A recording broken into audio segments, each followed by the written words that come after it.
新赛季破产了，我们直接一个人开4个号进突击模式。先看一下小号的枪，1把 UMP 还有3颗雷，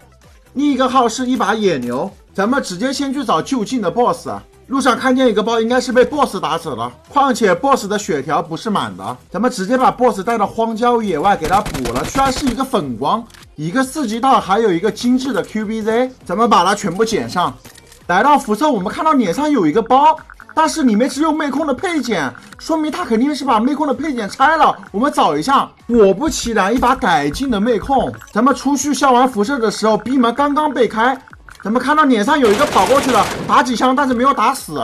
里面有脚步声，我们拔一颗雷，他听见我们拔雷，他很慌张，一颗雷过去，咱们直接在这边架极限枪，居然还是个钢铁6级，咱们直接给他放倒。非常 nice， 这小子钢6甲还爆了，就以咱们现在这个钢6甲打你，还不是手拿把掐？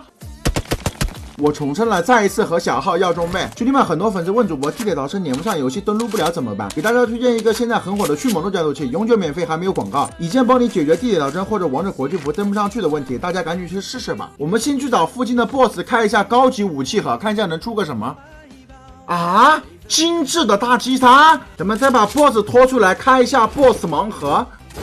爆了一个粉光，希望给咱们来一个5级甲。我靠，居然是一个5坤头，还有一个保底的12G。在这里进辐射之前，我们可以开一个药箱，它是必出高级药品的，一个医疗箱，还有一根针。咱们准备去滑到楼顶观察一下，但是咱们脚下就有脚步声，突破这个缝，咱们可以看到这小子在开箱子，咱们直接掏出咱们的大G3，直接撂倒一个。还有一个他也过来了，我们给他来个大流弹，没有炸到没有关系，大白帮我们咬了他一下，这小子很显然没有血了，居然还想跑，脸气真好，跑就睡。他爆了一个红，但是他甲上面没有辐射板。咱们再看一下他的队友，我勒个去，怎么这么多6级，居然还有一把精致妹控。咱们消完辐射回来，给他全部捡上，直接起飞。你可能会小段，但我突击永远不亏，一把突击300万游戏币。